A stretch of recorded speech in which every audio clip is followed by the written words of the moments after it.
Israel के हक में बात करता था और गजा की आवाम के खिलाफ सख्त रवैया रखता था। इसके बयानात ना सिर्फ सख्त थे बल्कि इंसानियत से भी आरी थे।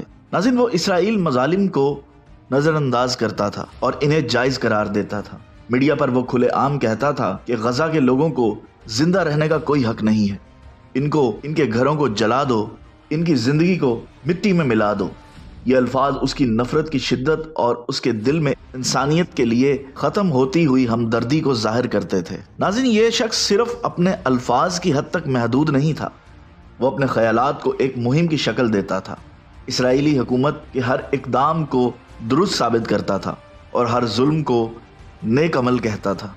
गजा की आवाम के घरों पर गिरने वाले बम, मलबे में दबे हुए मासूम बच्चों की चीखें और खानदानों की दर्दनाक कहानियां इसके लिए कोई मायने नहीं रखती थी।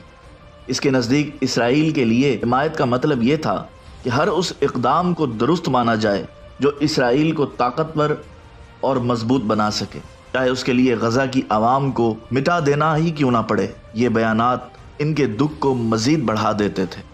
नाज़रीन, एक तरफ वो अपने प्यारों के लाशें उठा रहे थे और दूसरी तरफ दुनिया के दूसरे हिस्से से आने वाले ऐसे अल्फाज उनके दर्द को मजीद बढ़ा देते। लेकिन वो ये नहीं जानता था कि जब कुदरत की तरफ से इसे पहली सजा मिली, अमेरिका की रियासत कैलिफोर्निया में एक शदीद जंगलाती आग भड़क उठी जिसने घंटों के अंदर अंदर कई इलाकों को अपनी लपेट में ले लिया।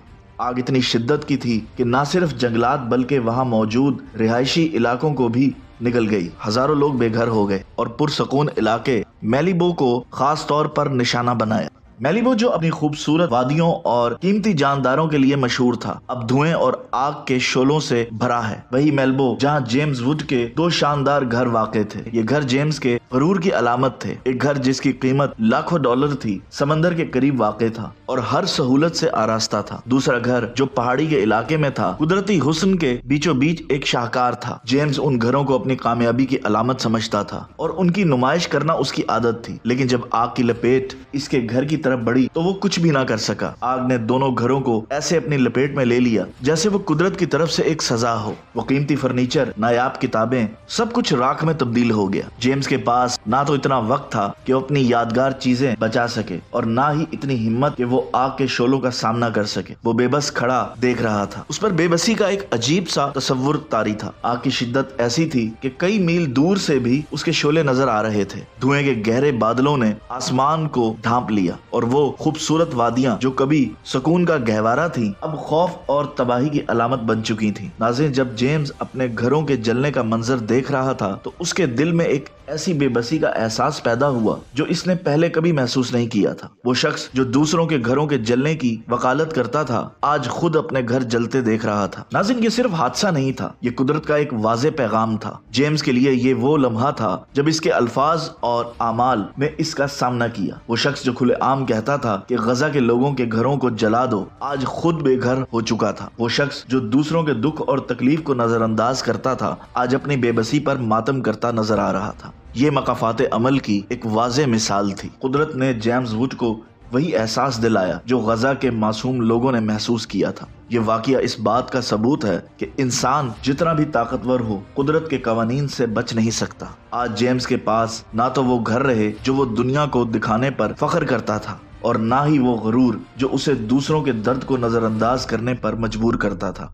इस खत में एक बाप ने अपने बिखरे हुए खानदान और मलबे में दफन अपने घर का हाल बयान किया, जहां उसकी 3 साला बेटी और वालिद हमेशा के लिए दफन हो चुके थे। एक ऐसी कहानी जो हमारी जिंदगियों पर बम बनकर गिरे, लेकिन तुम्हें ये तब समझ आया कि उन अल्फाज का असर क्या हो सकता है। शायद आज जब तुम अपने जलते हुए घरों को देख रहे हो, तब तुम्हें इस दर्द का एहसास हुआ जो हमने बरसों से महसूस किया। 28 अक्टूबर 2023 का वो दिन था जब मेरा घर इसराइली बमबारी का निशाना बना। इस रात मैंने अपनी माँ, अपने भाई और अपनी 3 साला बेटी को हमेशा के लिए खो दिया। जब बम गिरा हम सब घर के अंदर थे और मैं मौजूदा तौर पर बच गया, लेकिन मेरे खानदान के अफराद मलबे तले दब के मर चुके थे। इसके बाद मेरा शहर, मेरा गांव, सब कुछ मलबे का ढेर बन चुका था। नाज़रीन, खत का हर जुमला गजा के मासूम लोगों की जिंदगी के हालात बयान करता है। वो शख्स मजीद लिखता है कि हमने सिर्फ अपने घरों को नहीं खोया बल्कि अपनी जिंदगी की हर खुशी को भी दफनाया है। हमारी दुनिया बमबारी के शोर और मलबे की बदबू में तब्दील हो चुकी है। तुम्हारे जैसे लोगों ने जो हमारी तबाही को सही साबित करते हैं, हमारे दर्द को मजीद बढ़ा दिया है। हमारे लिए ना कोई महफूज जगह है, ना कोई पनाहगाह। हमारा हर दिन एक नई जंग से गुजर रहा है। क्या तुम्हारे लिए ये सब अदादो शुमार थे? नाज़रीन, वो शख्स इस खत में लिखता है कि ये दुनिया मकाफाते अमल की दुनिया है। तुमने हमारे घरों को जलाने की बात की और आज तुम खुद अपने घर की राख को देख रहे हो, लेकिन तुम खुश नसीब हो कि तुम्हारे पास ये मौका है कि तुम अपनी गलतियों को तस्लीम करो,